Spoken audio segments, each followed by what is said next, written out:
Tonight, in our 6-man main event, we have the Iron Kingdom and the Animal Kingdom. Gentlemen, raise your beverages. It's an NXT party.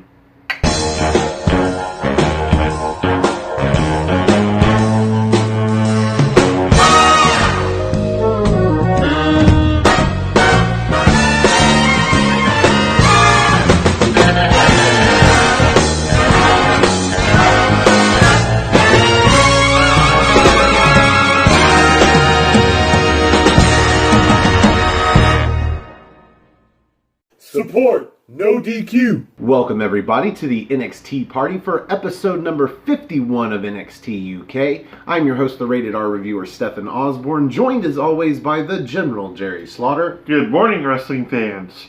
And this week, our special guest, we've got the Holiday, Chris Mace. And if you've ever wondered why we call him the Holiday, Christmas. Christmas. Chris Mace kind of sounds like Christmas. It's like a really bad pun, but it's great. And I mean, Christmas is like the holiday. It lasts basically all month. Yeah. You know, it's like the holiday. Anyway. Yeah. Welcome back, Chris. I know it's been a few weeks, but he is definitely the MVP of this show.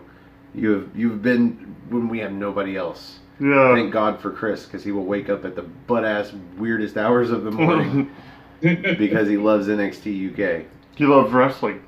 That's why. That's right. This week was not the best of examples of why to love NXT UK. The main event was like it. Yeah. Thank God for the main event, and it's weird how these 6-man tag main events end up making up for a lackluster show. What did you think about this show overall, Chris? I like the 6-man tag that was in a couple of the promos. That was about it. This show was loaded with promos. Oh, yeah. Speaking of promos, because we will be speaking of promos a lot tonight. Mm-hmm. But Jerry, what do you think about this show as a whole? I wasn't really impressed with it, but like you said, the 6-man tag at the end, it made up for the rest of the show. We got a little of setup for this next week, and probably a couple of weeks from now, we get an update on Tyler Bate from his brutal attack, which is one of the first things we see that evening. So, Well, not the very first. Actually, that might be a little yeah, bit. that is the first thing we see. Well, we see a recap of the tag title main event from last week. Uh-huh. And the aftermath of Imperium coming out and attacking the tag team challengers and handcuffing Trent Seven to the ring and powerbombing Tyler Bate twice into the ring apron and then once into the ring post. Yes.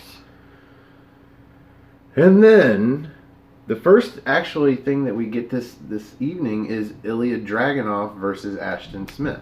Yep. Now they start Ilya's entrance, and he's in the back, like he's getting hyped for his entrance. It's almost Goldberg-esque, only he doesn't have near as far to travel, No. and he doesn't have an armed squad leading him to the ring. He's got there's a lot of cool speaker systems around him now. Chris, what do you think about this opening match?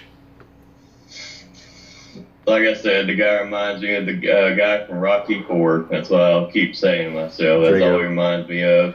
I was kind of surprised for somebody they're trying to build up and have him be dominant. It seemed like it was more 50-50, and I was not really impressed with the match still. I still haven't been impressed with this guy so far. Okay, I have a confession to make, and Jerry might be right along with me here. There is a little bit of upside to Ilya Dragunov, and I have been ragging on his finishing move for like 2 or 3 matches now because he just didn't look impressive. And really the speed and force that he normally does it with, maybe that's what didn't look impressive. But the camera angle, I guess to protect the fact that he's protecting his own neck, always ends up like screwing around the ring right at the impact time. Mm-hmm. And you can't see necessarily what he's doing. And for the longest time, it looks like he's doing a European uppercut. Which, like I said, Cesaro does a better European uppercut in his sleep. Yeah. That's not what he's doing. He's doing a headbutt, a running torpedo headbutt to his opponent. That is something on a completely different level. That's sick. Because I've seen a lot of moves come off the top rope that are difficult, sure, and probably hurt coming down, but like the splash, like it's not impressive. Yeah. But a headbutt off the top rope is impressive for one reason alone. Fucking ouch. Yeah. Like, you might hurt the guy's shoulder, or, God forbid, a headbutt to the head off the top rope, but you're going to hurt yourself worse, and testament to that, Chris Benoit. Yeah. In this case, a running headbutt seems really dangerous. It seems like he's going to compact his spine, so maybe whatever he's doing, that's why they're turning the camera, like they're switching cameras mid-move. Yeah. I'm slightly impressed. The rest of his game, I did see a couple of moves here that were worth missing. Yeah, there was a Gotch-style neutralizer into a bomb. That was cool. And then he had this Constantine special, is what they called it. Or Cosentine, sorry. Yeah. It was a 619 into a discus lariat. Yeah.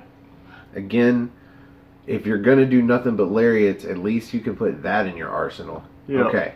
And he didn't do near as many lariats, I don't think, this match. So that was good. But everything else was not necessarily impressive either. Well, here's my problem with this match entirely. The fact that we get Ashton Smith after Joseph Connors.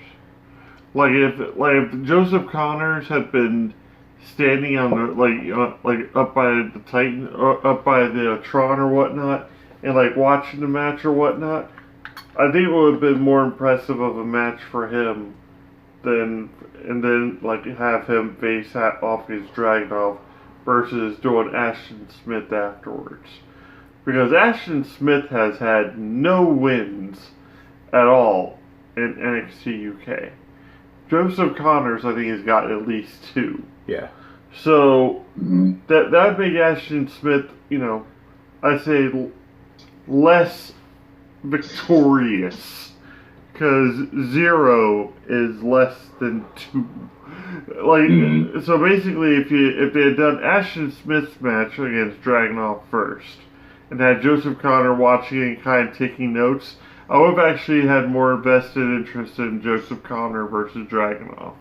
I hate to keep saying the same thing, but I would prefer to see Joseph Connors go to the announce table and call the match with Big Joseph. Yeah, at least come out there, but at the same time, we get the match. I think they got the matches reversed, if anything. Because I don't think we've seen that yet, and that would be nice. Yeah, show a little personality if you're not going to be able to pull off any wins. So, after this, we get a recap of 2 things for one reason. We get to see the Women's Battle Royal again, and that was Xia Brookside, all of her I think she eliminated Jenny. I think that was the big problem. Yeah, she did. And so then we get to see a recap of her match, I think last week. Well, first she eliminated Jazzy Gabbard. Yeah. And then she eliminated Jenny. And so last week she has a match with Killer Kelly to settle the fact that Kelly left her in the ring to get beaten by Jazzy Gabbard during Jazzy Gabbard's debut. And Jenny comes out with Jazzy Gabbard and distracts her, but doesn't end up paying off. Xia Brookside gets the win anyway. And Killer Kelly loses. Again. And this transitions into an interview with Xia Brookside. I believe Razzy's there. Have we seen him in a few weeks? Where's he been? No, he's been absent. And they're just talking about Jenny and all the problems, and she says Jenny's hiding behind Jazzy. Well, duh. Of course she is. That was the whole point. She even said so. She uses her money to buy the power, basically. But this next week, she gets her fair match against Jenny. I'm sure with Jazzy Gabbard on the outside. Oh yeah, that's gonna be totally fair. What'd you think about Xia Brookside here, Chris? Just a basic interview. Like I said, she's pretty much seemed like to be a jobber to the start. She actually got a win last week, so we'll see what is going on. But Jenny should easily pick up this win with no problem at all, even without Jazzy or with her. She should be able to easily beat her. So to continue with the women's movement here, because this is all of the women's stuff right in a row. We get another, it's sort of a promo. It's basically Nate Samuels outside in this festival, and they're filming her. And she's pointing out all the fans, and she says they're all here to see her. And they show her trying to walk delicately through the mud, and Well, she interviews a fan. Yeah. Asks him who his favorite superstar was, and he said Nina Samuels, of course. But she only had one of those. Yeah. Only one of those. Yeah. He knew what he was doing. He knew who she was. Yeah. So, anyway, or they bribed him. I'm thinking there's bribery involved. Maybe a T-shirt. And they show just shots of her amongst these people, just looking at them like they're trash. Yeah, kind of. I mean, it works for what it was, but I tell you what, it's better than the promo she was doing backstage in front of the lit vanity. Yeah. Yeah. This actually showed her among the elements, looking like she's trying to be the women of the people, but completely coming off as a snob, which is what she needed to do. So that's the only redeeming thing about this. Otherwise, I was like, okay, so that's 2 or 3 minutes of this show we're never going to get back. I mean, even after taking a selfie with a fan, she just gives this look like, whatever. Yeah.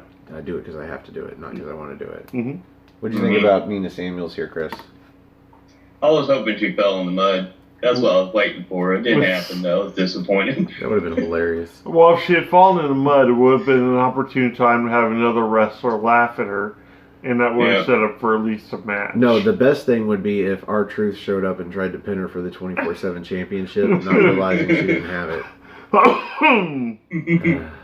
god, that would be great. So after this, we have the women's match of the night, the meat in the sandwich. We've got Candy Floss against Toni Storm. We knew Toni Storm was going to wrestle this week. We didn't know who. Mm-hmm. I think somebody picked Candy Floss. I think it might have been me. Yeah. I don't know. I just figured Candy Floss. Sure, why not? Because it didn't say it was going to be for the title. It said she was going to be in action. I have one note about this match, and that's Toni Storm hits a Storm Zero. Yeah. And gets the pinfall.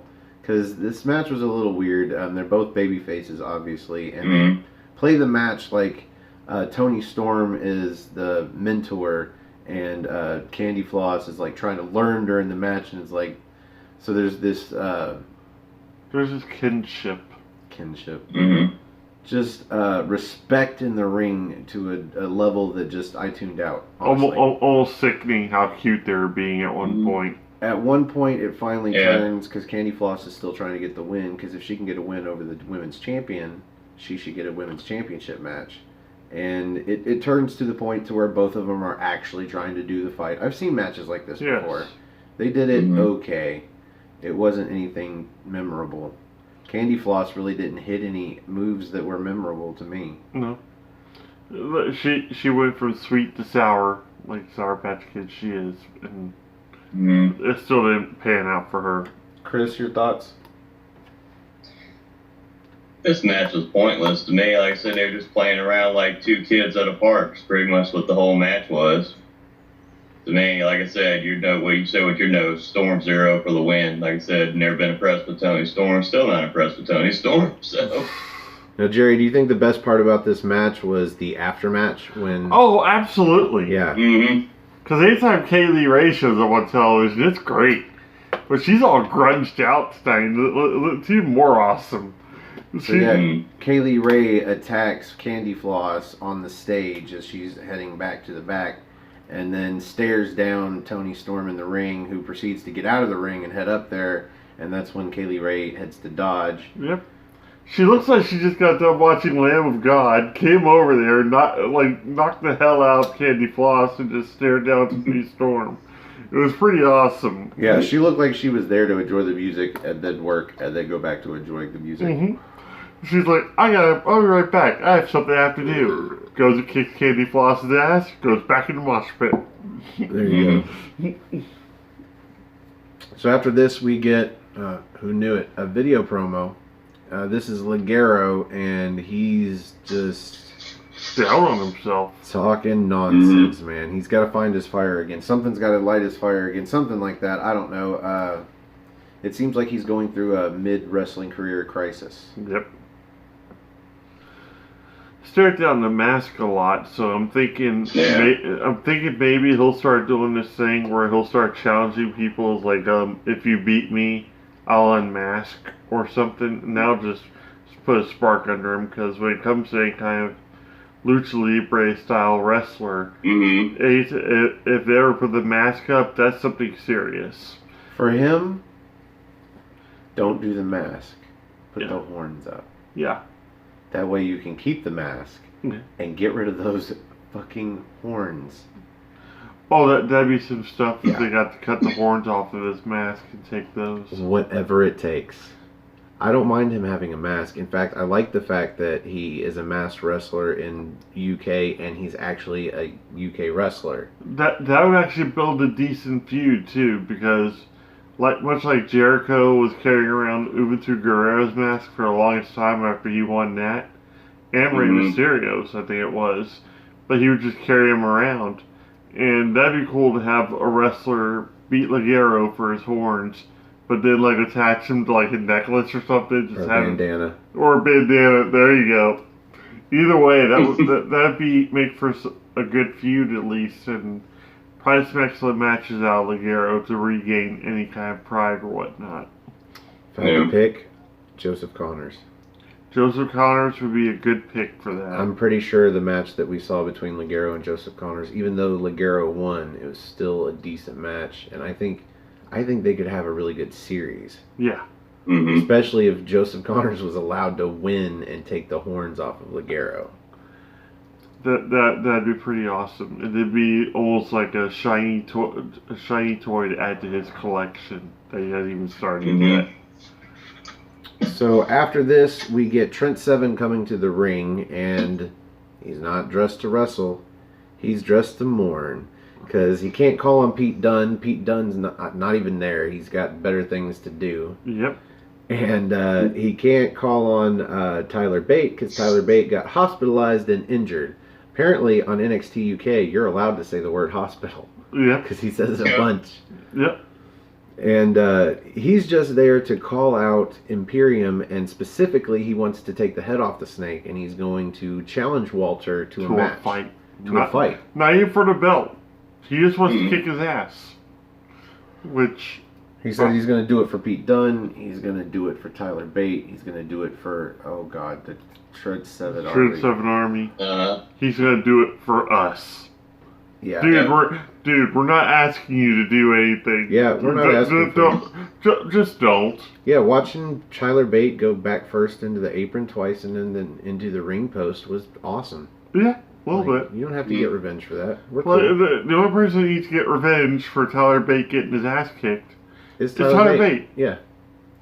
It's like anything else, especially with your, sacking Spud's ass. It's not gonna matter. And what about Pete Dunne? The only reason he's got to be pissed is because he got outsmarted, and really, that's Mustache Mountain's fault for not being out there in the corner of Pete Dunne. Yeah, pretty much. Yeah, they should have been out there protecting him from the soon-to-be-formed Imperium that they wouldn't have known about. Yeah, it all jumbles up. Oh, they're all about the British strong style when it best suits them. So following this in-ring promo, we get a selfie-style promo, although I'm pretty sure the camera was being held still by a tripod at least. And this is Mark Andrews talking about Cassius Ohno, who name-dropped him last week in a promo, and we knew this was coming. I called for this exact promo, and this is leading to, guess, anybody? A match! Next week. It's amazing. Next week. What's amazing is the fact that it's going to be the main event for next week. Oh God, it's even worse. No, I'm actually really intrigued by this. Yes, I am. Because Cassius Ohno's been kind of I'm going to say he's been on a roll. He's on a hot streak. And Mark Andrew, he's trying to regain momentum, and that'd be like different styles going into the match. And for some reason, he's able to pull off a win against Cassius Ohno. I'd be all for that. I think they're building up Cassius Ohno for somebody. Mm-hmm. And I think Cassius Ohno might, because I've been betting against Cassius Ohno the last several matches, and I think I just need to wise up and say Cassius Ohno here. Who do you think's winning, Chris? Cassius Ohno. Yeah. Or maybe they're actually trying to find a way of like we've established, move him up, because with Cesaro wrestling again, and I still like the idea of Sheamus actually coming back turning on Cesaro, and then like for Cassius Ohno to show up and become Cesaro's partner, get a reunion of the Kings of Wrestling going. That'd be awesome. I'm honestly not sure that Cassius Ohno is ever going to make it to the main roster. Because Vince McMahon? If he did, it'd be the worst thing for his career, at least right now. Well, maybe if it's dwindling down, he's going to be heading to Performance Center to do training. All right, enough about Chris Hero. And we are on to the main event. Yep. Tonight is a 6-man tag. We have deemed them, and apparently they did on commentary as well, the Animals. We've got Dave Mastiff and the Hunt. That is the Wild Boar, Mike Hitchman, and the Primate, Jay Melrose. Yes! Against Gallus, that's Mark and Joe Coffey and Wolfgang. And I tell you what, to this day, there are very few entrance songs that I can hear without seeing anything and know who they are. But definitely Gallus. Oh, their whole entrance just jams, man. The music is spot on. They're so cool and serious coming out. They've got their formation down. It's just awesome. It's like, this is how a faction is supposed to be done. This is how a faction is supposed to look. These guys are really tight-knit. And that's what carried this match for me. Because, like, you didn't really see a lot of heel tactics, or really any, out of Gallus in this match. That's what I really love about this match. It was very straightforward. They were just the better tag team. They were just the better tag team. They performed the tag team, just the isolation. Perfect. Yes. They kept whoever was in the ring. In this case, first it was Primate, and then it was Wild Boar. And they kept them on their side of the ring, and they just kept tagging in and out. Frequent tags. Perfect. One of my notes here is that Wolfgang keeps trying to steal the pinfall out of other people's moves. But it's like, no, they're sped, so they're tagging in somebody that can come in real quick and take the pinfall and put more pressure on the guy. They are tagging out like crazy. And this is just, Hitchman gets the hot tag, and he does some shit. But then he gets beaten down and taken down for a while. And then finally we get the hot tag to Mastiff. Yep. And the question even is... that took a little bit. Yeah, that took a while. They beat on both those guys for a while, and every time you thought they were going to get a tag, something happened. Yep. And nothing screwy. Like, they didn't run around the ring and pull somebody out from under themselves onto the apron. You saw Tag Team 101. And if there's some sort of like pinfall trying to occur, of course somebody's going to run in there and stop it. Or they're going to pull their partner out or whatever else. That's just Tag Team 101. That's not even advanced in any way, shape, or form. That's just survival. You see heels do it. You see faces do it. You see tweeners do it. Everybody does that. So, Chris, what do you think about the main event? I liked it. I'm glad that Gallus won. Wild Boar still impresses me, but like I said, they got dominated most of that match, so they got that hot tag. And I liked when they got the hot tag to Mastiff and he started trying to take control. But Gallus was on fire tonight. They were showing how good they are as a unit and how good they were doing in the match. All the constant tags, the storytelling. I thought it was a pretty damn good match. Yeah, I think Mastiff himself was pretty hot in this match. Oh, yeah. He really wasn't the problem in the match. Like I had said, I think last week, it all depended on whether Mastiff had to take the pinfall. And as soon as he tagged out, and he tagged to Hitchman, I knew that Gallus was going to win. Yeah. Because Mastiff didn't have to take the pinfall, so sure. You make Gallus look good because they are legitimately a team. A three-man team. My first note of the match, however, is probably for the first time ever, at the very beginning of the match. The ref has the bell rung with all 6 guys in the ring. It's a little weird.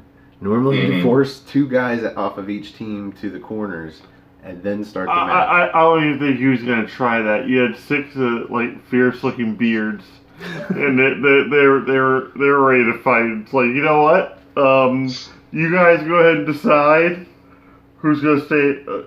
Ring the bell. Well, the breakdown here decided that the faces were going to overtake the ring. They were going to Nate basically forced everybody else out, and Gallus regrouped on the outside, and then the match started. Yeah, I've got the 2 hot tags here. I do have a few notes off of Boar's hot tag, though, because he comes in and does this rolling trip onto Mark Coffey, and Coffey falls down, and then he gets back up and like a knees and palms with his back up, and he takes a senton. Yeah.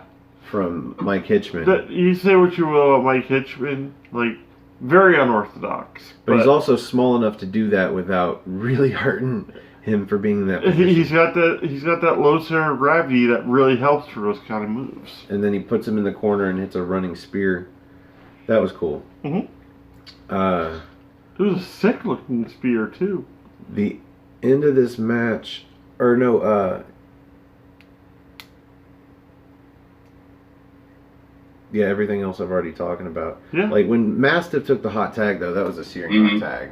Because it had been a while. He wasn't in the match for most of the match. Yeah.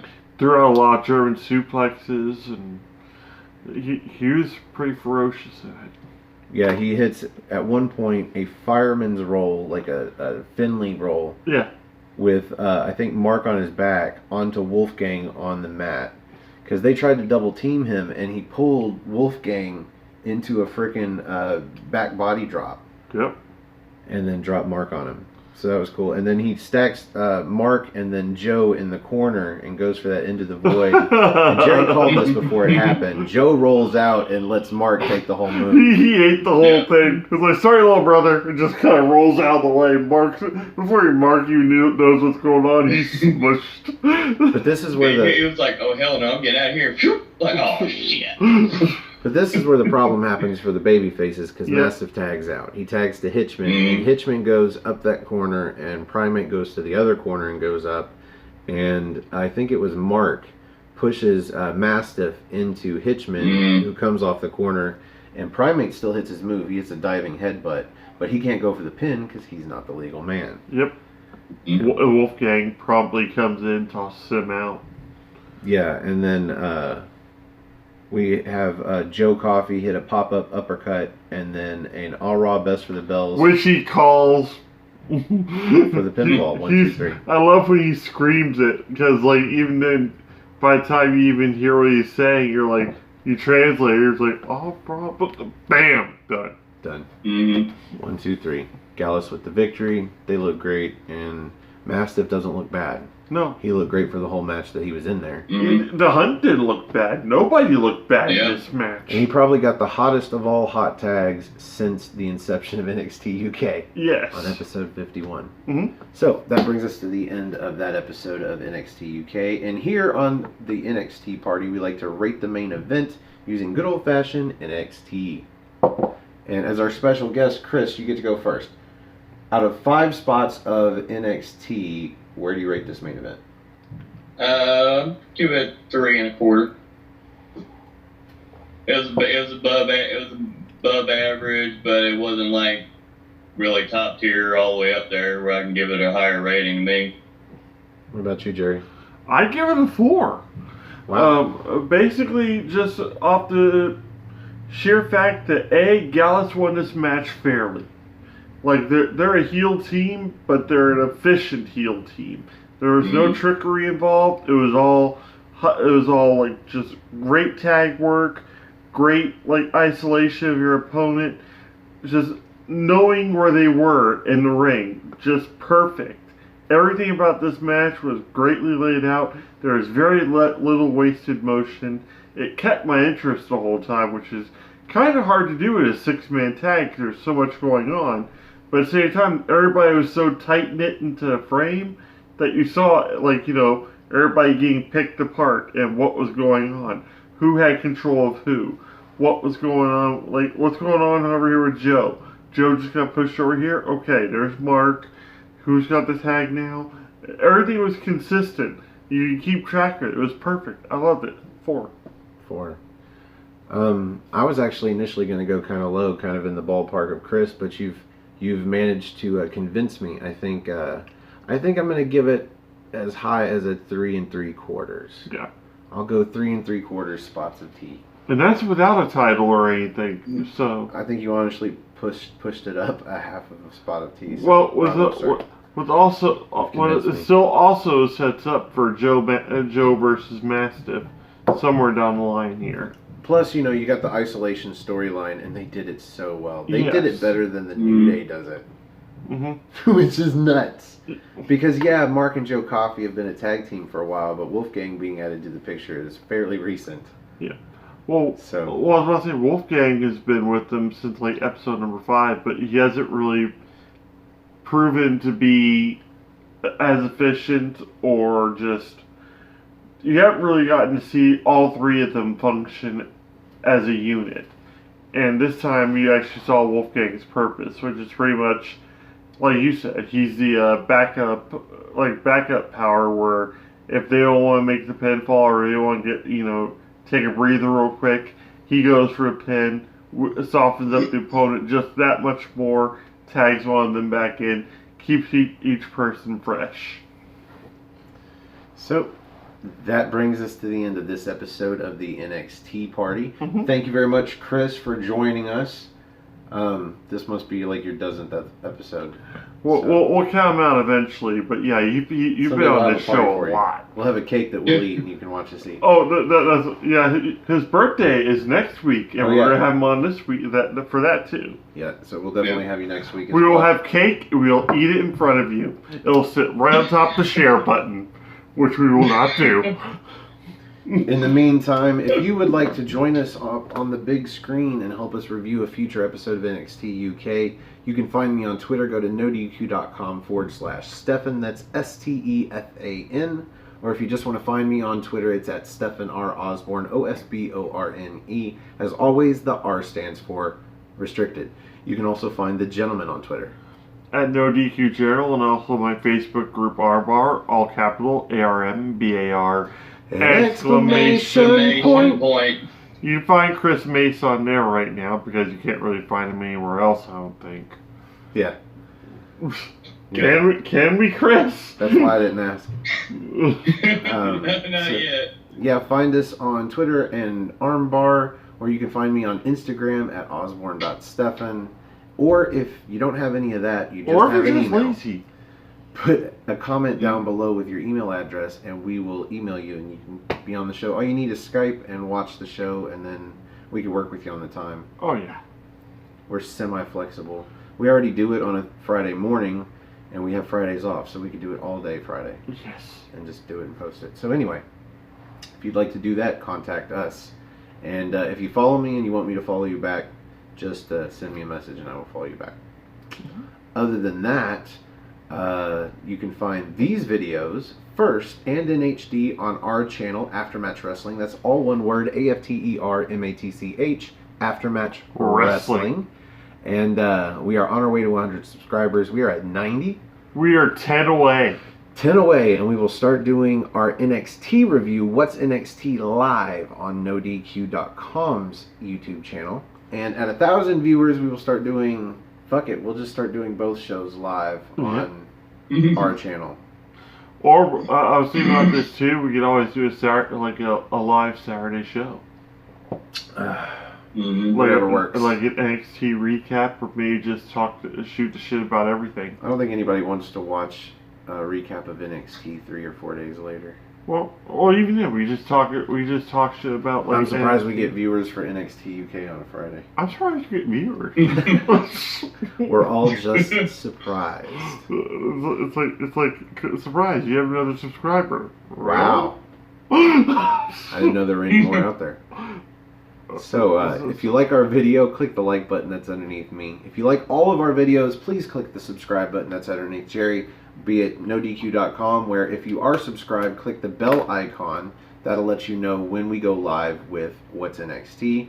Or if you're subscribed to Aftermatch Wrestling, do us a favor and click the share button. And share it with your friends on Facebook and Twitter and Instagram and even YouTube. And if you have any friends that like to watch wrestling, maybe they'll like to watch us too. Right on shampoo balls for all I give a shit. Support NoDQ. If you are still with us, maybe you are one of those fans that might be going to NXT TakeOver Toronto, where we will be this August, I believe the 10th. Yep. And then on the 11th, we will be at SummerSlam. But before that, I believe SummerSlam is on the 10th.